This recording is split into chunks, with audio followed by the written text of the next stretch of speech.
Hello, good evening. This is Mateo Hernandez from Barcelona Global. It's 5 o'clock in Barcelona, and we are in Barcelona. And it's a pleasure to moderate this fantastic session about Barcelona's city of entrepreneurial talent with two major examples of how things can go or not in Barcelona on regarding entrepreneurship. As I'm Mateo Hernandez, as I was mentioning, I'm the CEO of an organization called Barcelona Global, and thank you to the City Council.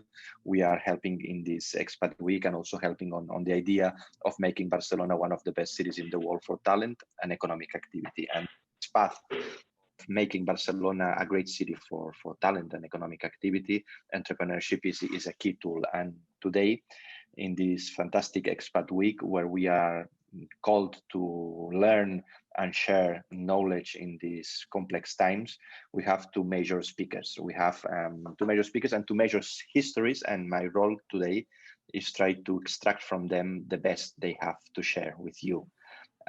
Most of you, I guess, are thinking on Barcelona as a place to create their own company, to work from, and I'm sure that Marta and Timo will be good examples. Both of them have fully different trajectories, but they share something. They decided to live and work from Barcelona and live in Barcelona. They will explain who they are and why they came and how they came to Barcelona. But let me share this thing that they are sharing. They are Barcelonians by choice. So among the best Barcelonians in town. So those that really decided that Barcelona is their city.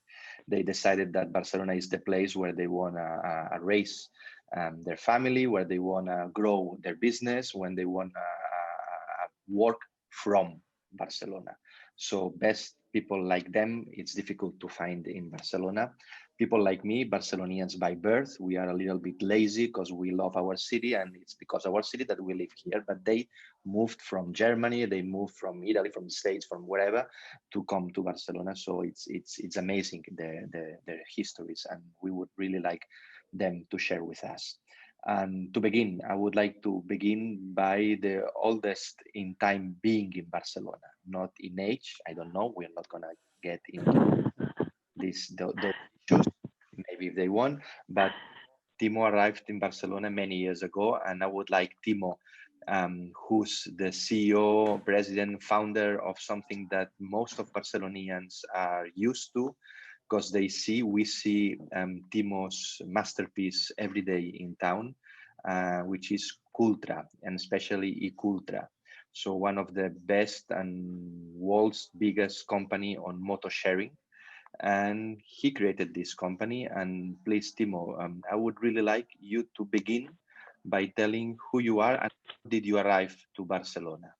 Sure. Thanks very much. It's a pleasure to share this webinar with you, Marta and Mateo.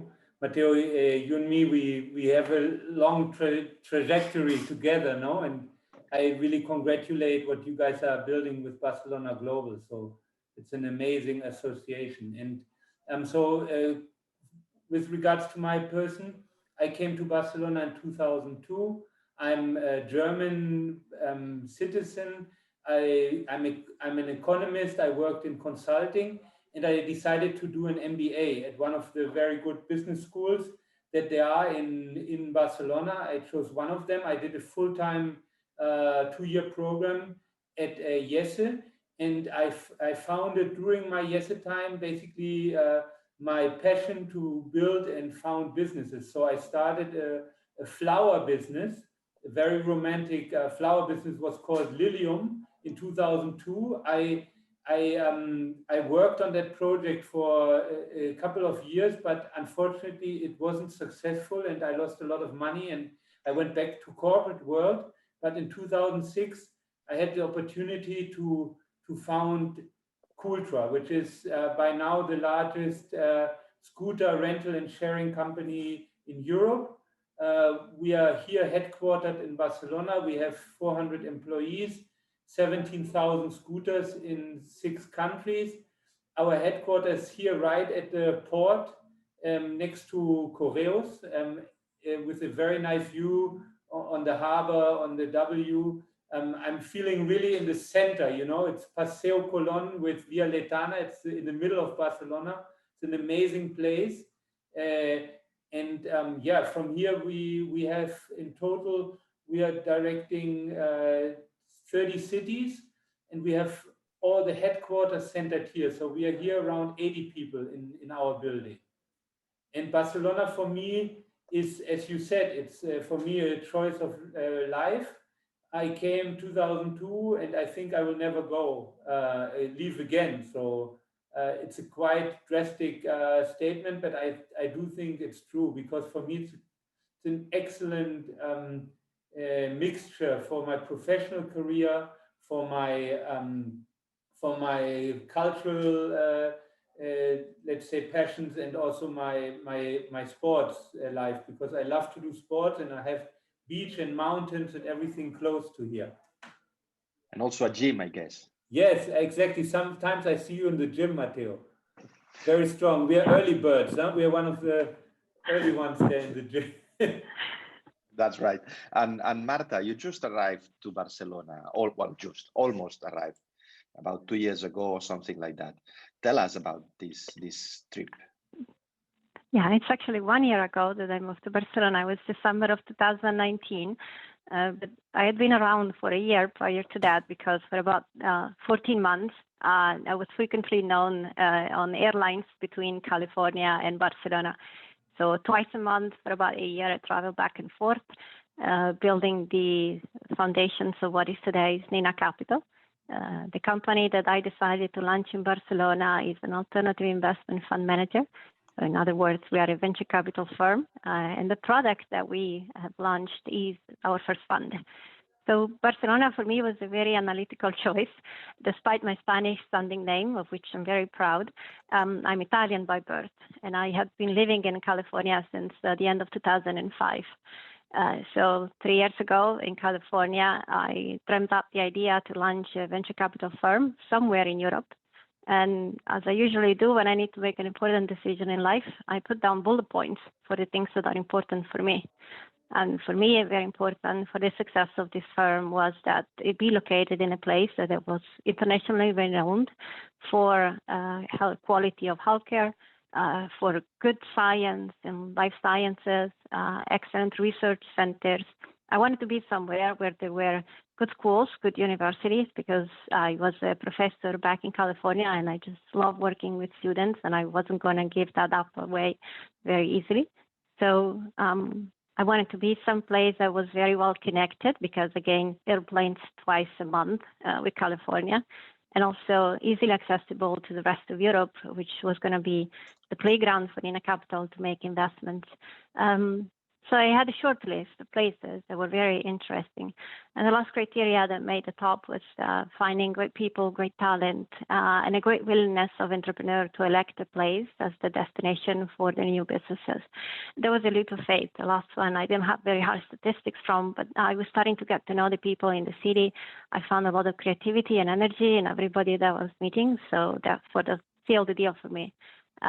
Fit all the bill. It was a shot in the dark, I will admit, because I had actually never been in Barcelona before. So in the very beginning, when I said, and I'm going to do this from Barcelona, and they asked me, oh, do you like the city? I said, I've never seen it before, but it sounds like a great place to be. It turned out to be a great choice, probably one of the best choices that I've made in building the firm to start. So we'll do it again 100 times over. Thank you. That's amazing. So we just heard about two fully different experiences on why coming to Barcelona. One which, as Marta mentioned, highly analytical, and the other one with TIMO a little bit more passionate, let's say, or more experiential.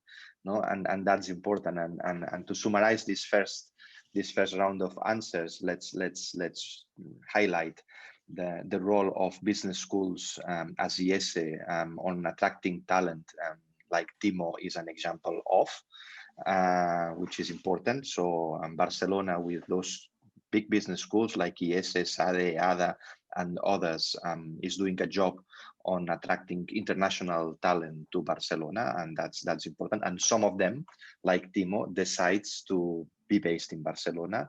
And one of the paths they find is to create their own business, which is important. And then there's other people like Marta, who builds an Excel sheet and says, well, I want to move to Europe, and which is the best place in Europe to be based. And then they analyze healthcare, science, research centers, the rate of universities, the connections, the airport access. They do a short list, and then Excel decides where to go. And well, also works. So passion and analytics is good for a city to be chosen by those two different paths. And there are many other things. And also I would also like, so because you mentioned why did you come to Barcelona, and now on the contrary, let's begin by Marta. And now that you've been more than 1 year in Barcelona, and taking into account that those COVID times are strange, but maybe sometimes they show the best of each society as well. Which is your experience on those first months in Barcelona? Is it fulfilling those expectations that Excel sheet promised you? Yes, absolutely. Fulfilling it in many ways. I mentioned to you that this is for us the base for investment activities that span across Europe and the United States. And the criteria I had in mind for choosing Barcelona were very much related to the success of the business. So let's start, for example, with hospitals and research centers. We found an opportunity to create strong collaborations with those institutions to be able to do good decisions when it comes to investments. And so they're often participants in our own research for understanding the opportunities to invest in healthcare companies, which is our specialty. When it comes to universities, one of the very first things that I did was establish a program for internships and fellowship with the firm. And we had a tremendous supply of interns from many universities that I'm very proud to have worked with in short and long periods of time, some of them for a whole year and a half. A good chunk of those actually, TIMO, you'll be happy to know, come from lar-se. And we've recently hired an associate from the university. So it's been a really great school to work with. And more in general, I would say it's not just about the internships and fellowship. A great majority of our team, which is the best thing about MENA Capital, comes from local universities. And so from my analyst who graduated in biotechnology here in Barcelona to my partner, who is also an alum of lar-se, I found great talent in the city, and that's going to make the firm, I have no doubt. And when it comes to connections to the rest of Europe and the United States, it's a great advantage of it when we've been raising the fund. Sadly, then COVID happened, but thankfully we were already set up to have quite lean operations. Being able to make investments everywhere means that you're always on a Zoom call from 6 in the morning to midnight. And so that hasn't affected us as deeply. I look forward to being more involved in the city as soon as the pandemic happens. I think my greatest regret is that this is an international firm. We speak English in and out, and so I haven't had a chance to practice my Spanish in local restaurants as much. But I'm looking forward to that to happen. But overall, this has been a great decision. And like TIMO, I see myself grounded here for as long as life permits, meaning that I very much see myself running the firm for a extremely long time and going nowhere else in the world to do it. Fantastic. And Marta, you were since you are developing a VC fund, and fundraising is important. Did you find open doors in Barcelona, or because sometimes Barcelona is perceived as a closed society where money is behind the doors, and those doors are firmly closed to non-members of that community. But I think that you opened some of those doors. Is it that, or how it was? Yes.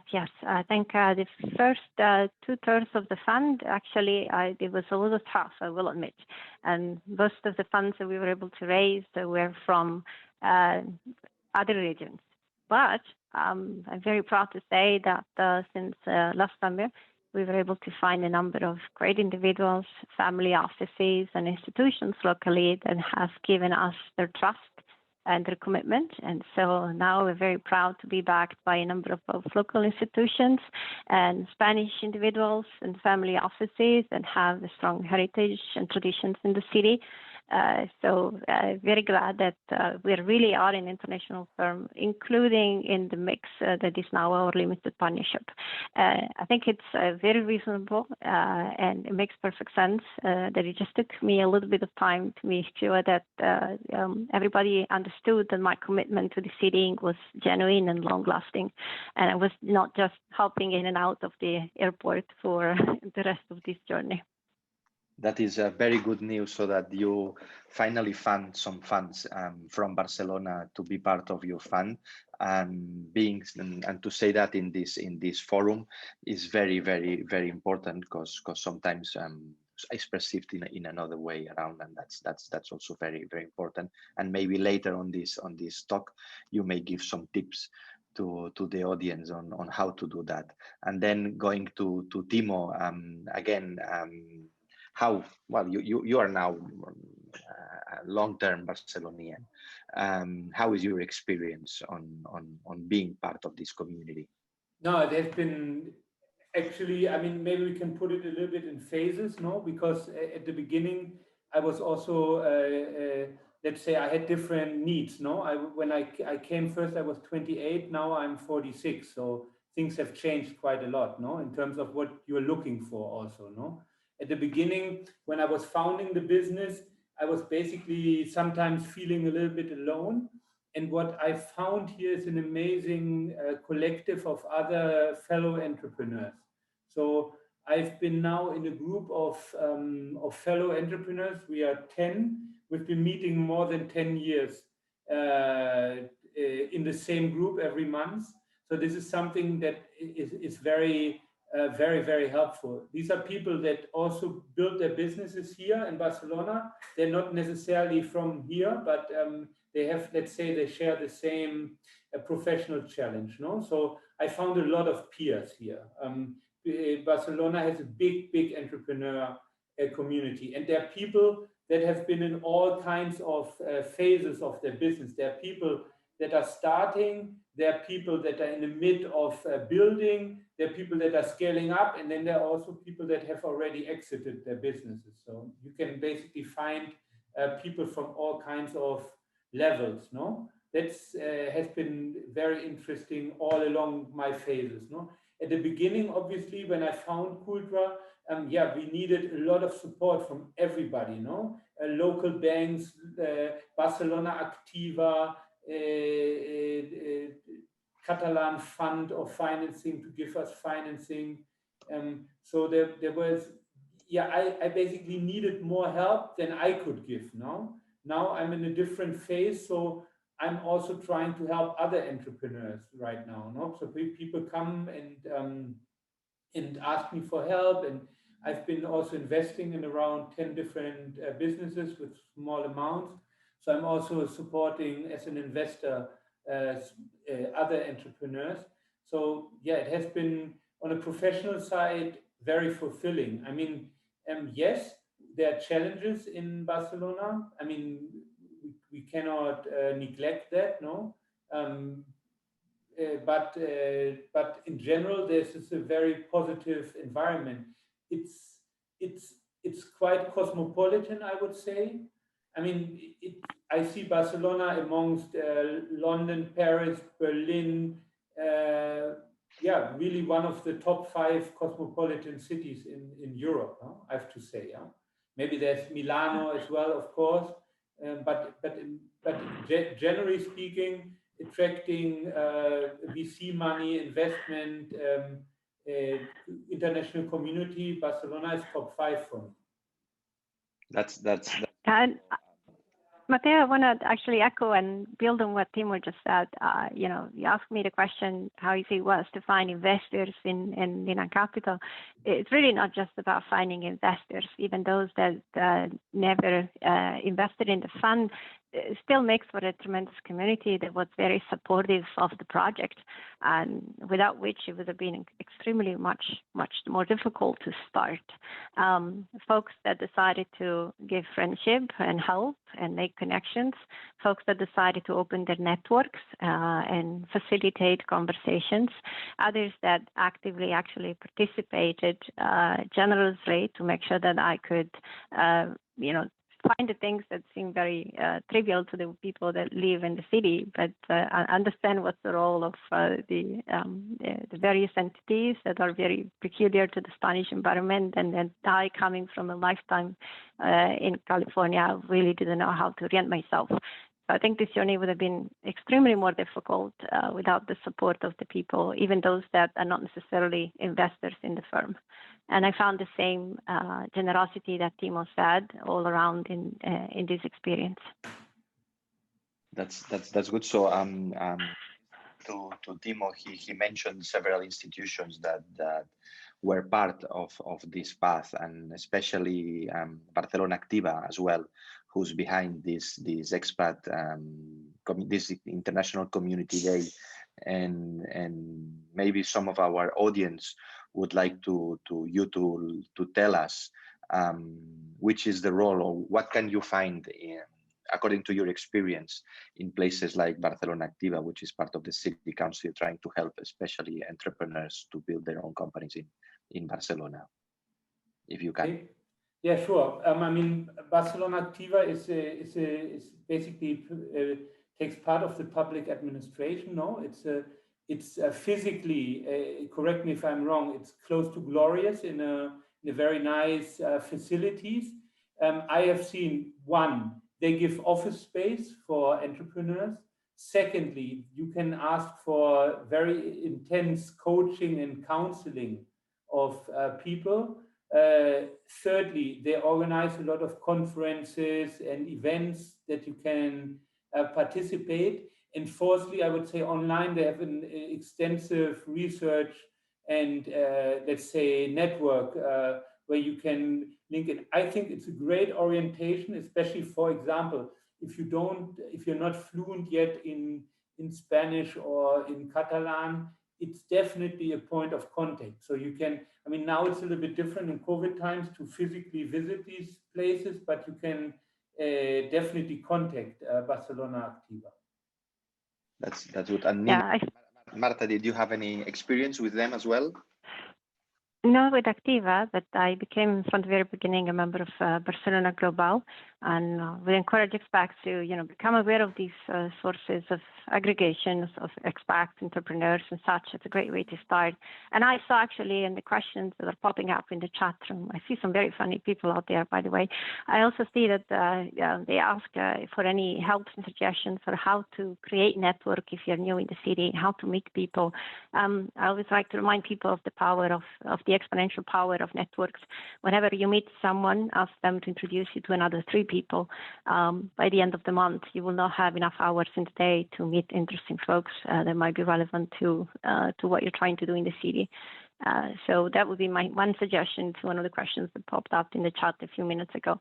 Find the associations that exist, but also do not underestimate the power of just doing the job in the ground and never giving up, meeting as many people as you can that can help you in the journey. And you never know when you're going to find the one that becomes a partner or an investor.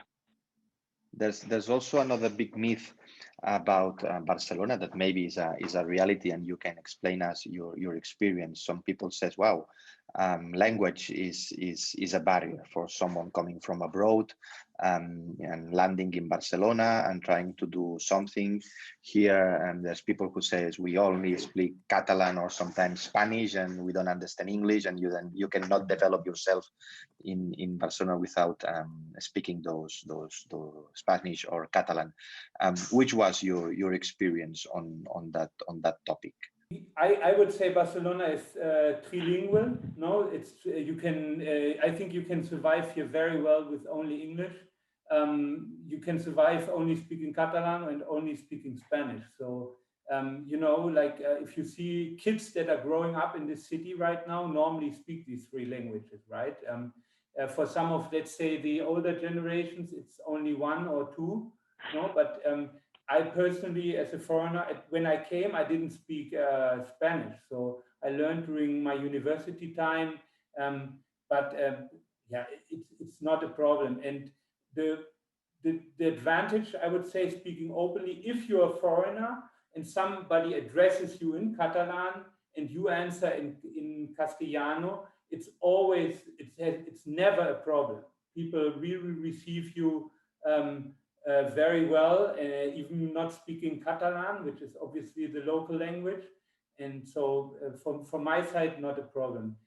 I mean, yeah, Marta, maybe you can add on that. Same experience for me. Actually, they made it too easy for me. I came not speaking Spanish, and I'm thinking I'm just going to be out there and I'm going to be forced to learn it. But as soon as they realize that you are English speaking, they switch to English, and it's great English, and they make it very easy for you. Then during the day in the office, well, we have calls every day with folks from Austria to France to the United States. So obviously we speak English during the day, and as a result of everybody's politeness and the fact that everybody speaks English, I'm not learning Spanish. So this is a message for all of you out there. Please speak Spanish to me. Otherwise, I'm never going to learn. But yes, it's been here a year. I can read fluently, but somehow nobody wants to converse with me in Spanish. So yeah, it's been a great experience. Sometimes they made it just way too easy for me. And I'm sure that there's been a big in time when you landed in Barcelona, TIMO, English was not maybe as fluent in all Barcelona, which is now. And we in Barcelona Global, we every 2 years do a big survey among the international community that is going to happen again on 2021. And one of the questions is about this issue about English. And when we began about 8 years ago, this survey, English was a big issue in Barcelona. So many Barcelonians by choice were telling us that English was not good in real life in Barcelona. And now what they are telling us is that they are advising us to use more frequently English in public conferences, in our general topics, and use only English for when we relate to foreigners, because we more and more have more Barcelonians by choice that need to have this English as a communication tool with the Catalan community as well, I guess. But let me be frank. I mean, if you're in Berlin, don't expect everybody to speak fluent English. It's the same, no? I'm from this perspective, it's also normal. If you come as a foreigner, you should also try to adapt to the local. And it's fun, no? It's so much fun to this big mixture between international people and Barcelonese. That's the great spirit, no, about the city. And there's also another issue on integration, a part of language, is about kids and I don't know your experiences with integrating kids and boys and daughters and all this in Barcelona, and maybe Marta, did you bring your family from California to Barcelona? Yes. I brought with me a husband and 2 children. Actually, maybe this is my opportunity to tell you another of my tricks as an entrepreneur and company founder. Make sure you have a partner that supports you when times get tough. So kudos to my husband for taking the worst of the parenting when I really was working 20 hours a day to get this started. Yes, I brought two kids to Barcelona.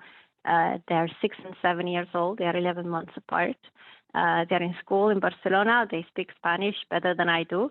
And it's been a very smooth experience. I find that we integrated well in a community that has a lot of the diversity. That was actually one of the reasons that we were a little bit afraid to lose by leaving by California. And instead, it's a great community that has lots of expats from all over the world, and most importantly, also a strong presence of people that were born and raised in Catalonia. So it can be done, but if you are moving to Barcelona to start a company, make sure that you have the strong support of a really great partner, as I did. Otherwise, it's going to be a heck of a lot harder.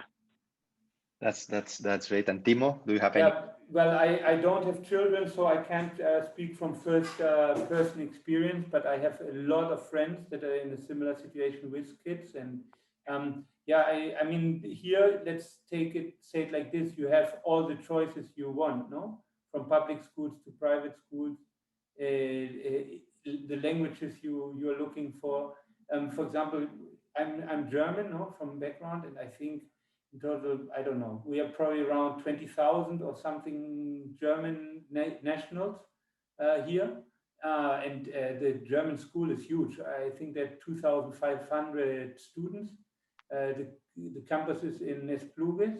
And yeah, so even if you're looking for, let's say, an international school system, this is possible here. Like I haven't heard, I mean, there's a Swiss school, British, American, yes, and obviously I have a lot of friends that decide to look for the public education, and that's they are also very, very happy. That's good. It's 5:31, so we are on the half of the session, and maybe it's a good moment. There are some questions, and there's one especially, but let me tell Usama, who's asking that very, very, very repeatedly. The idea of this session is to exactly with all the session to answer why Marta and TIMO choose Barcelona and Catalonia to develop their career. So everything we are talking about is the reasons why. At the beginning, Marta was telling us that she did a process, an analytical process, and Timo with the late 20s, he did more a passionate bit for Barcelona, but at the end they coincide that the access to international markets, the airport, the quality of the research centers, university, access of talent, business schools, and this kind of a part of lifestyle are key assets, key decision, key topics to decide why be based in Barcelona. And we also talked a little bit about some myths that Barcelona has about the difficulties of the language, which they told us that they didn't find much difficulty on that. And they suggested also to be part of the society by learning local languages. And also about schools, and especially the real experience of Marta with the young kids in schools where they speak better Spanish than herself, and as a great way to integrate. But let me add what Marta said, that to build a new company from abroad in Barcelona, you will always need a good partner to help you, especially if you have family with you, and that's also important, as she mentioned. And now that we've been talking with very positive things about Barcelona, I think it's also important to share some weak issues or some, let's say, improvement areas. Every by so kind that they don't want to talk about bad things, and they always want to talk about how to improve, because they love so much this city that they always help us on improving. So please, Marta, since you arrived the latest, maybe you have more things or less, I don't know, less things to improve on our ecosystem. Where do I start? Bureaucracy. Can we please simplify? No, I think one of the things that I was perhaps spoiled to have easy was just that the process of getting things started was made a lot easier by the fact that the basic instruments of company building are set up for you to really do that easily. In the United States, I created 2 companies from my kitchen with a laptop. I just needed to go on a certain website, fill a form online, pay a tax of $800, and I had a business. It was an empty shell, but it was a business, and I didn't have to go through law firms and notaries and whatnot. And oh my God, what is the digital certificate? I still don't understand it. So anyway, there is you're trying to walk a very steep mountain to get to the top of it. And if you walk when the path is dry, it's tough, but you walk at a certain speed. When all of a sudden it rains and it's you're trying to walk up a trail full of mud, you're getting to the same destination, but a lot slower. And I found that sometimes when trying to get things set up in the region, there were too much mud. There wasn't really necessary nor value generating. I don't know where to start. I am not a politician. I really don't understand some of these things, but let me this be my opportunity to say thank you to all of the legal advisor, tax advisors, and everybody who helped me and navigate this madness. But this is maybe an area of improvement, quoting TIMO. I guess the best thing we could do, expat to expat, is just educate each other. So it can be done. So if you're new to the city, don't give up. Giving up is never an option, and certainly not for this reason.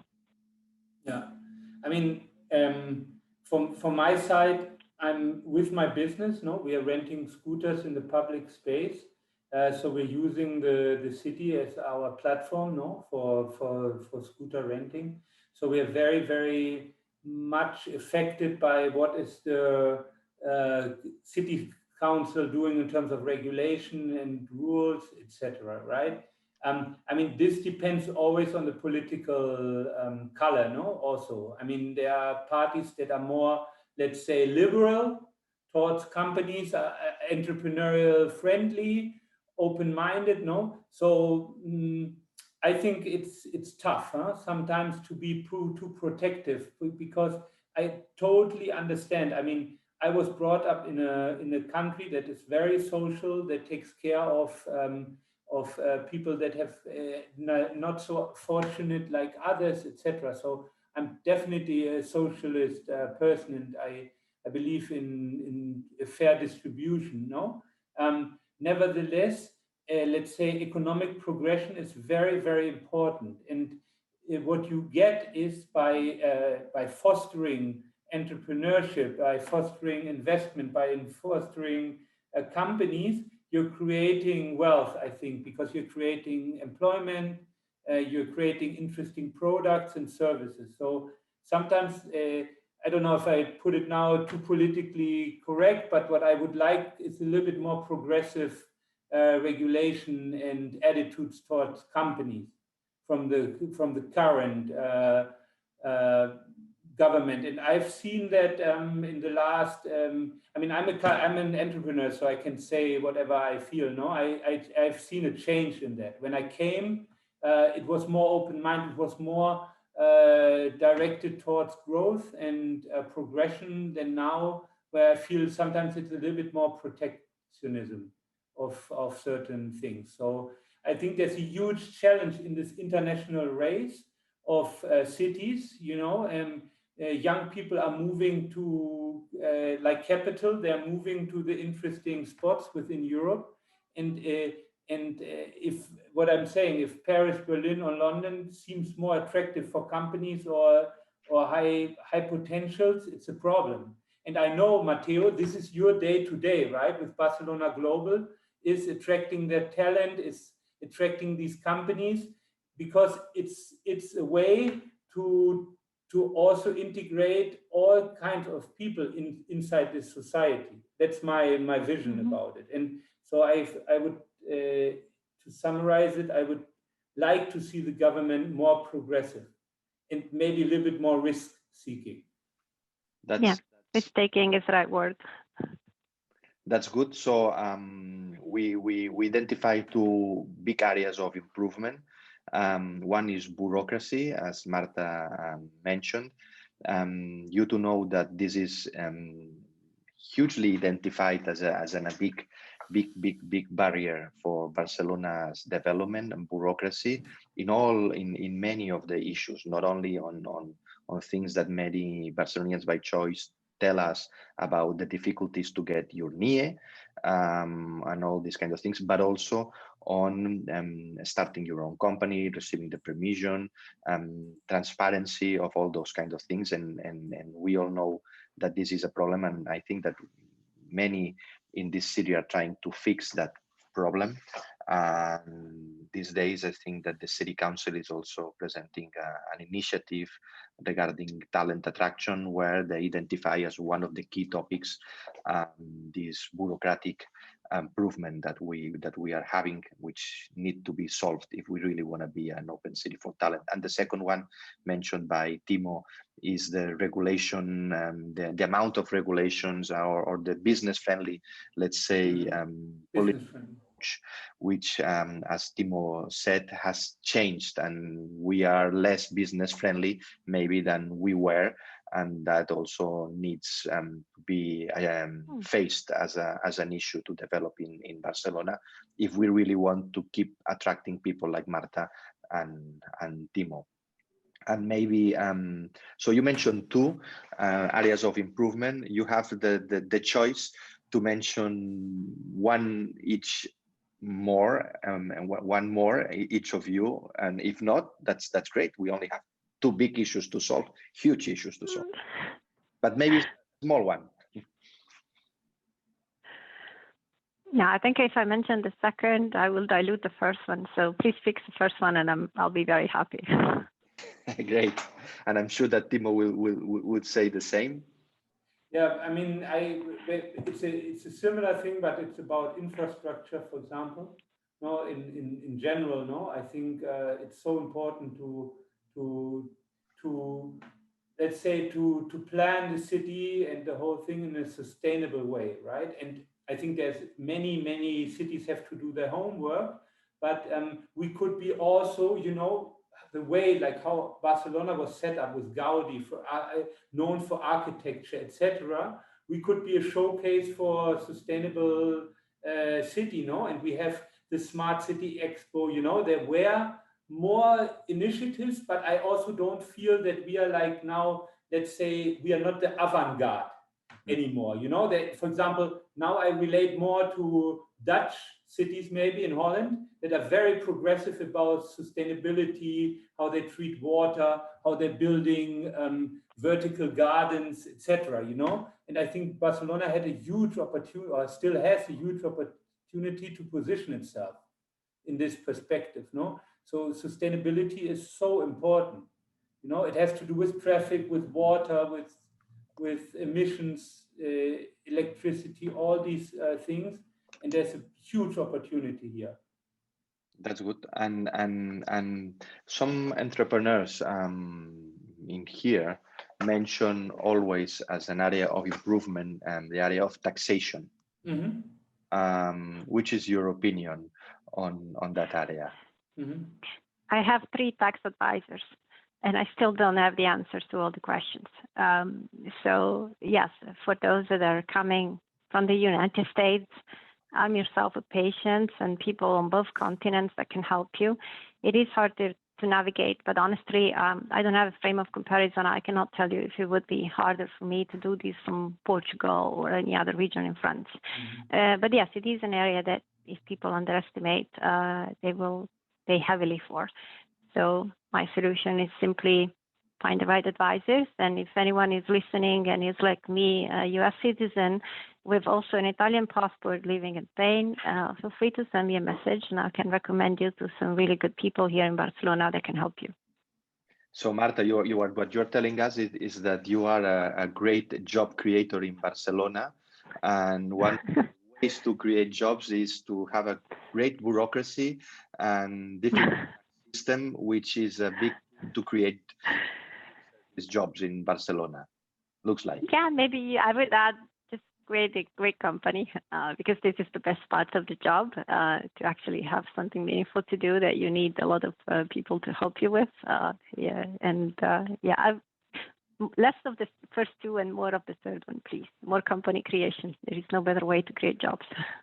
So the big advice is to avoid to improve on bureaucracy, on being business friendly, and also having a more easy. Yeah, and I appreciate the fact that there are checks and Europe traditionally has always had more of a ways on prevention of wrong, whereas the United States systems are more a system of punishment of wrong. So I appreciate that it's a different perspective and it has its merits. I don't discount it. Perhaps if we can't simplify it, at least let's make it more visible so that there is transparency in the process and people that come don't have to figure it out all the way from the start. But can learn more easily and more quickly from the experience of others. And Timo, since you are one of the leaders on moto sharing and also moto renting, and I guess that part of your business in moto renting is tourism. And Barcelona is being hugely affected by COVID with tourism industry. There's a question in the chat which is mentioning about what should we do on the touristic sector and entrepreneurs in COVID times. Yeah, I'm really feel bad for my my fellow friends that have businesses in let's say tourism, like restaurants or hotels, right? I mean, for mobility is not 100% stopped, so we are a little bit better off than other people. But here, I think it's not a Barcelona problem; it's a whole country problem, right? And yes, Barcelona is very much affected, and that's why it's so important that we keep developing other sectors. You know, I think dependency on very big clients is always a liability in business, right? I mean, we as an entrepreneur, you also always have to diversify on providers, on clients, etc. So I think a country has to do the same thing. You cannot only rely on one single client, no, and segment. So here, I think it has to do a lot with the things we have said before, no, on a micro level, attract, let's say, high value startups. You know, we have so many examples in Barcelona, no, that are already successful, no, like Travel Perk or Typeform or Ola Luz or Privalia. You know, like there's so many startups that are not in the not necessarily in the tourism sector, right? And they have been creating so many jobs here in Barcelona. So if we can repeat these showcases through initiatives like Barcelona Tech City, through VC funds, etc., that's it's a huge challenge. And I would hope the local government would help to work on that. I don't see them right now helping on that task. I see it mainly coming from private initiatives, and that's as I said in the first in my improvement areas, something that's not happening here. Thank you. I agree with TIMO on all counts. Even for me as an investor, diversification is the name of the game. What happened to the tourist section of Barcelona is a tragedy, but there is also an opportunity in there. And what I have already seen is plenty of initiatives from private individuals that have reinvented their businesses, including some restaurants and bars that are still active and being very creative and having great success, to be honest.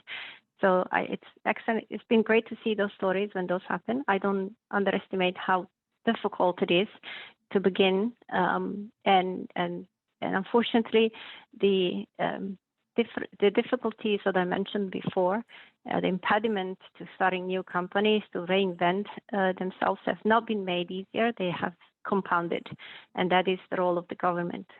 This is the time to actually reduce the challenges, not make the friction to start new businesses even more impeding of the economy finding a way to start anew. I do believe that it will come out stronger at the end of it. There is a lot of suffering, but if the result of it is a city that's more diversified in the way it creates resources in various different industries, will come out stronger. Of that, I have no doubt. Well, that's also a great statement. Diversification as an engine of growth, and both of you are examples of that. You, TIMO, in the business of technology and mobility, and smart cities, which is a big issue. If you your success in Barcelona can be transferred to other places, and you, Marta, with Nina, that you are investing in top research-based business, which is also Barcelona trying to develop.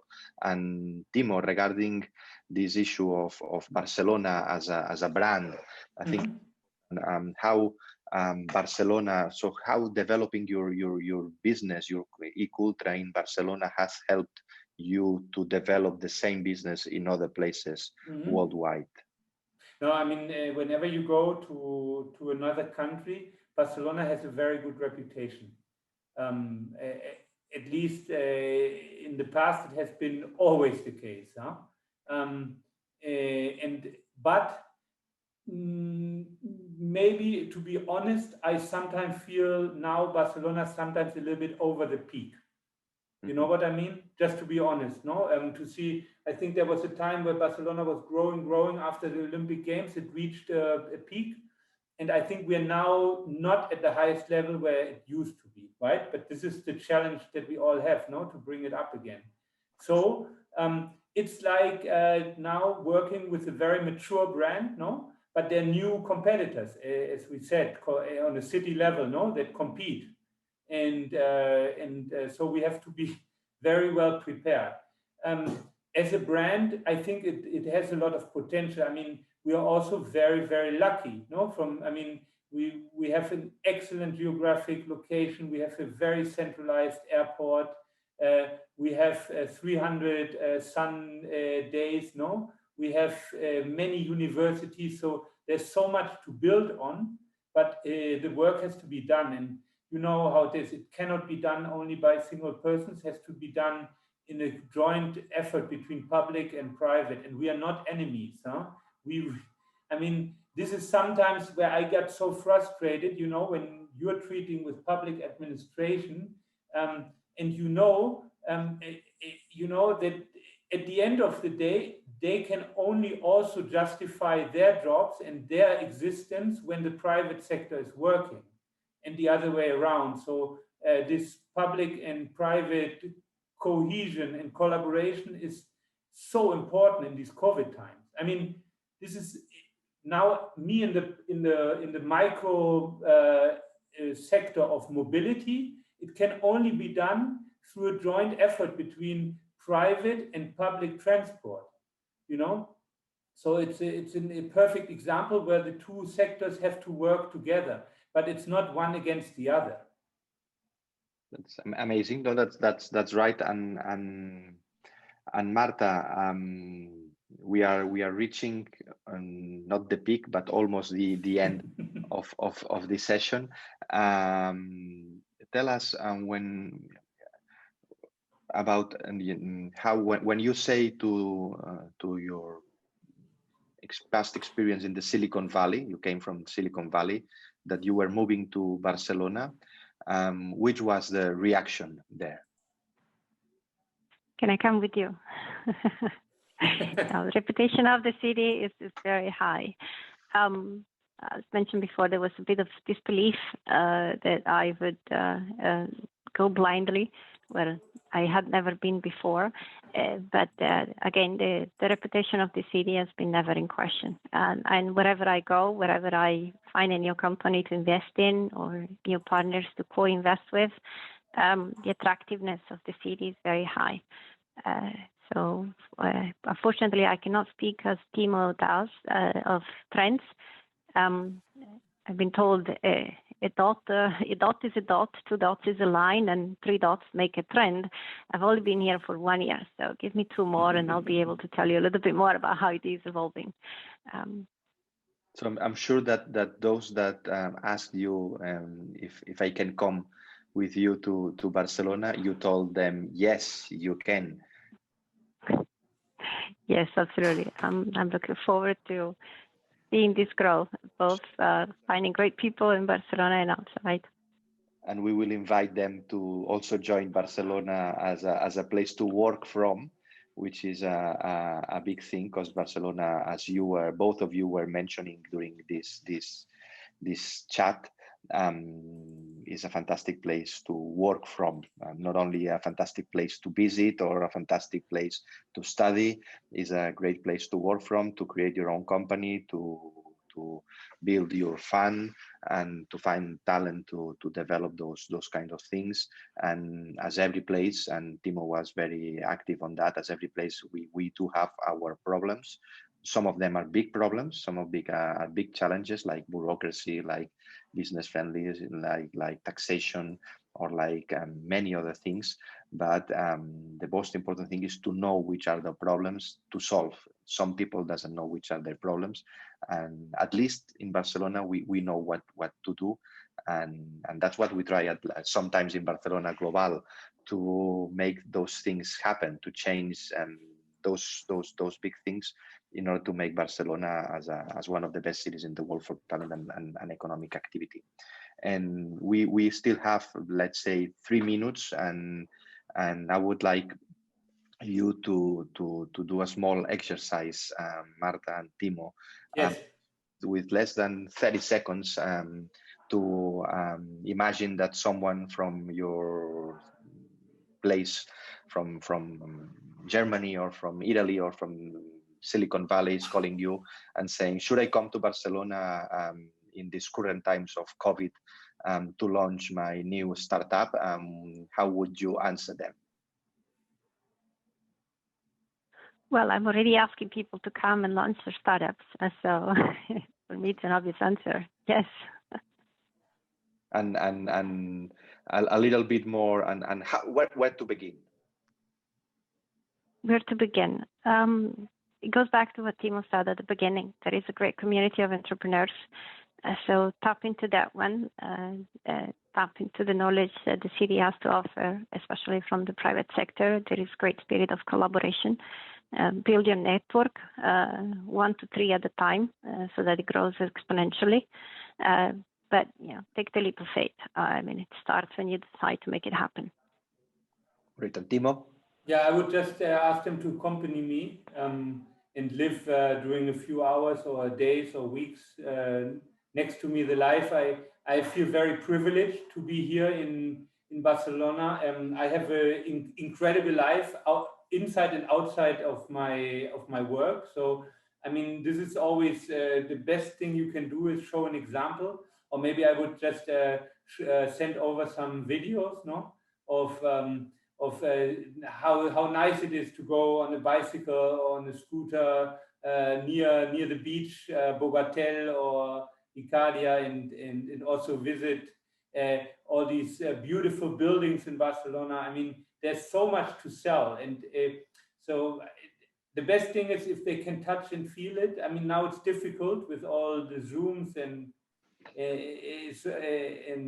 Microsoft Teams, but maybe, I don't know, the best thing would be to have them come over and feel the spirit. Great, thank you. So we've been almost 1 hour all together, sharing experiences and reasons why Barcelona is a good place to come to build their own company.